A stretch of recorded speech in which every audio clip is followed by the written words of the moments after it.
భాగ్యనగరంలో వాటర్ ట్యాంకులు ప్రమాదపు అంచుల్లో ఉన్నాయా? ఇప్పటికే 60 వరకు డేంజర్ జోన్లో ఉన్నట్లు గుర్తించినా చర్యలు తీసుకోవడం లేదు. నీళ్లు నిలిపి ఏళ్లు గడుస్తున్నా కోల్చడంలో ఎందుకీ నిర్లక్ష్యం?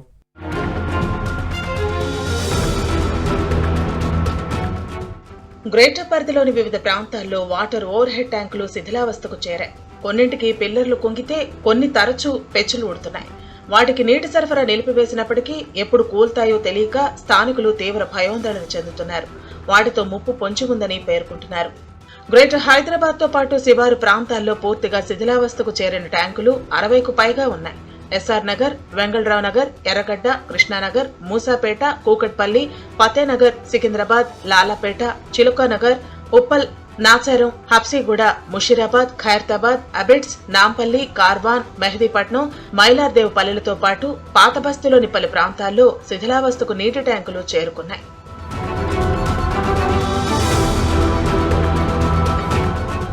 ఇక ఎస్ఆర్ నగర్ లోని వాటర్ బోర్డు డివిజన్ కార్యాలయ ప్రాంగణంలోని ఓవర్ హెడ్ ట్యాంకును చూడగానే ఎప్పుడు కూలుతుందో అన్న ఆందోళన కలగక మానదు. ట్యాంకుకు గల 4 పిల్లర్లు కుంగిపోయి కనిపిస్తున్నాయి. ఇటీవల ఓవర్ హెడ్ ట్యాంక్ పెచ్చులూడి పట్టడంతో కార్యాలయం ప్రాంగణంలో పార్కింగ్ చేసిన కారు అద్దాలు ధ్వంసమయ్యాయి. అవే పెచ్చులు మనుషులపై పడితే అక్కడికక్కడే చనిపోయే ప్రమాదం ఉండేది. ఓవైపు వాటర్ బోర్డు అధికారులు, సిబ్బందితో కూడిన డివిజన్ కార్యాలయం, మరోవైపు గుర్తింపు యూనియన్ కు చెందిన కార్యాలయం కూడా ఉంది. ఇంకోవైపు కాలనీ నివాస భవనాలున్నాయి. 3 దశాబ్దాల క్రితం నిర్మాణం చేసిన ట్యాంకు పూర్తిగా శిథిలావస్థకు చేరి ఎప్పుడు కూల్తుందో తెలియని స్థితికి చేరింది.